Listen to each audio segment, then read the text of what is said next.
ವಿಜಯನಗರ ಸಾಮ್ರಾಜ್ಯದ ವಿಜಯ ಪತಾಕೆಯನ್ನು ಮುಡಿಗೇರಿಸಿಕೊಂಡ ಕೃಷ್ಣದೇವರಾಯರ ಬಗ್ಗೆ ತಿಳಿದುಕೊಳ್ಳೋಣ. ವಿಜಯನಗರ ಸಾಮ್ರಾಜ್ಯದ ಚಕ್ರವರ್ತಿ ಕೃಷ್ಣದೇವರಾಯ ತುಳು ರಾಜವಂಶದ ಮೂರನೆಯ ಆಡಳಿತಗಾರ.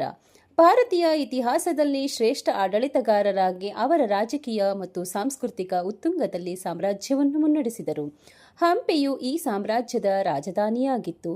ದೆಹಲಿ ಸುಲ್ತಾನರ ಅವನತಿಯ ನಂತರ ಅವರು ತಮ್ಮ ಅವಧಿಯಲ್ಲಿ ಭಾರತದಲ್ಲಿ ಅತಿದೊಡ್ಡ ಮತ್ತು ಅತ್ಯಂತ ಶಕ್ತಿಶಾಲಿ ಸಾಮ್ರಾಜ್ಯವನ್ನು ಆಳಿದರು. ಸಾಳುವ ನರಸಿಂಹ ದೇವರಾಯನ ಆಳ್ವಿಕೆಯ ನಂತರ ನಿರಂತರ ಸಂಘರ್ಷದಲ್ಲಿ ಭಾಗಿಯಾಗಿದ್ದ ಬಹುಮನಿ ಸುಲ್ತಾನರು, ಡೆಕ್ಕನ್ ಸುಲ್ತಾನರು, ಒಡಿಶಾದ ಗಜಪತಿಗಳು ಮತ್ತು ಸಮುದ್ರ ಉದಯೋನ್ಮುಖ ಕಡಲ ಶಕ್ತಿ ಪೋರ್ಚುಗಲ್ ಅವರ ಪ್ರಮುಖ ಶತ್ರುಗಳಾಗಿದ್ದವು. ರಾಯರ ಆಳ್ವಿಕೆಯ ಅವಧಿಯಲ್ಲಿ ಡೆಕ್ಕನ್ ಸುಲ್ತಾನರು ವಿಜಯನಗರ ಪಟ್ಟಣ ಮತ್ತು ಹಳ್ಳಿಗಳ ಮೇಲೆ ದಾಳಿ ಮಾಡಿ ಲೂಟಿ ಮಾಡುತ್ತಿದ್ದರು. 1709ರಲ್ಲಿ ಕೃಷ್ಣದೇವರಾಯರ ಸೈನ್ಯ ಅವರೊಂದಿಗೆ ಘರ್ಷಣೆ ನಡೆಸಿದವು. ಈಗ ಸುಲ್ತಾನ್ ಮೊಹಮ್ಮದ್ ತೀವ್ರವಾಗಿ ಗಾಯಗೊಂಡು ಸೋತರು. ಯೂಸುಫ್ ಆದಿಲ್ ಶಾ ಕೊಲ್ಲಲ್ಪಟ್ಟರು ಮತ್ತು ರಾಯಚೂರು ದೋವಾಬ್ ಅನ್ನು ಸ್ವಾಧೀನಪಡಿಸಿಕೊಳ್ಳಲಾಯಿತು.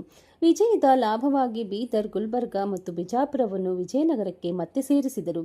ಕೃಷ್ಣದೇವರಾಯರು 1510ರಲ್ಲಿ ಗೋವಾದಲ್ಲಿ ಪೋರ್ಚುಗೀಸರೊಂದಿಗೆ ಸ್ನೇಹ ಸಂಬಂಧವನ್ನು ಸ್ಥಾಪಿಸಿ ಅವರಿಂದ ಬಂದೂಕುಗಳು ಮತ್ತು ಅರೇಬಿಯನ್ ಕುದುರೆಗಳನ್ನು ಪಡೆದರು.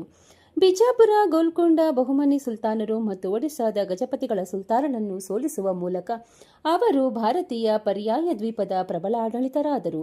ಅವರನ್ನು ಭಾರತೀಯ ಇತಿಹಾಸದಲ್ಲಿ ಅತ್ಯಂತ ಶಕ್ತಿಶಾಲಿ ಹಿಂದೂ ದೊರೆಗಳಲ್ಲಿ ಒಬ್ಬರನ್ನಾಗಿ ಮಾಡಿತು. ಇವರ ಆಳ್ವಿಕೆಯು ವಿಜಯನಗರ ಸಾಮ್ರಾಜ್ಯದ ಇತಿಹಾಸದಲ್ಲಿ ಒಂದು ಸುವರ್ಣ ಯುಗವಾಗಿತ್ತು. ಅವರ ಆಸ್ಥಾನವು ಸಾಹಿತ್ಯ ಮತ್ತು ಕಲೆಗಳಿಗೆ ಬಹಳ ಪ್ರೋತ್ಸಾಹ ನೀಡಿತು. ಅವರ ಆಸ್ಥಾನದಲ್ಲಿ ಅಷ್ಟದಿಗ್ಗಜರೆಂದು ಹೆಸರಾದ 8 ಪ್ರಮುಖ ಕವಿಗಳಿದ್ದರು. ಇವರ ಆಳ್ವಿಕೆಯಲ್ಲಿ ತೆಲುಗು ಸಾಹಿತ್ಯದ ಸುವರ್ಣಯುಗ ಎಂದು ಕರೆಯಲಾಗುತ್ತದೆ. ನಾಟಕ ಸಂಗೀತದ ಪಿತಾಮಹ ಎಂದು ವ್ಯಾಪಕವಾಗಿ ಪರಿಗಣಿಸಲ್ಪಟ್ಟ ಪುರಂದರದಾಸರು ಸಾಮ್ರಾಜ್ಯದೊಂದಿಗೆ ನಿಕಟ ಸಂಬಂಧ ಹೊಂದಿದ್ದರು. ಹಲವು ಸುಂದರ ದೇವಾಲಯಗಳನ್ನು ಮತ್ತು ಸ್ಮಾರಕಗಳನ್ನು ನಿರ್ಮಿಸಿದ್ದ ಹಂಪಿಯಲ್ಲಿರುವ ದೇವಾಲಯಗಳು ಅವರ ವಾಸ್ತುಶಿಲ್ಪದ ಕೊಡುಗೆಯಾಗಿದೆ. ಕೃಷ್ಣದೇವರಾಯರಿಗೆ ಆಂಧ್ರಭೋಜ, ಕರ್ನಾಟಕ ರತ್ನ, ಸಿಂಹಾಸನದೇಶ್ವರ, ಮೂರು ರಾಯರ ಗಂಡ, ಕನ್ನಡ ರಾಜ್ಯ ರಾಮರಮಣ ಮತ್ತು ಗೌಬ್ರಾಹ್ಮಣ ಪ್ರತಿಪಾಲಕ ಮುಂತಾದ ಹಲವಾರು ಗೌರವ ಬಿರುದುಗಳನ್ನು ನೀಡಲಾಯಿತು. ಇವರು ಬಹುಭಾಷಾ ಸಾಮ್ರಾಜ್ಯವನ್ನು ಆಳುತ್ತಿದ್ದರಿಂದ ಭಾಷಾಶಾಸ್ತ್ರೀಯವಾಗಿ ತಟಸ್ಥನಾಗಿದ್ದರು. ಕನ್ನಡ, ಸಂಸ್ಕೃತ, ತೆಲುಗು ಮತ್ತು ತಮಿಳು ಭಾಷೆಗಳಲ್ಲಿ ನಿರರ್ಗಳವಾಗಿದ್ದರು. ಹಾಗೆ ಈ ಭಾಷೆಗಳಲ್ಲದೆ ಮುಂತಾದ ವಿವಿಧ ಭಾಷೆಗಳ ಶಾಸನಗಳನ್ನು ಹೊರಡಿಸಿದ್ದರು. 1525ರಲ್ಲಿ ಕೃಷ್ಣದೇವರಾಯರು ತನ್ನ ಮಗ ತಿರುಮಲರಾಯನನ್ನು ಯುವರಾಜನನ್ನಾಗಿ ಮಾಡಿದರು. ಆ ರಾಜಕುಮಾರ ಹೆಚ್ಚು ಕಾಲ ಉಳಿಯಲಿಲ್ಲ. ಅವರಿಗೆ ವಿಷಪ್ರಾಶನವಾಯಿತು.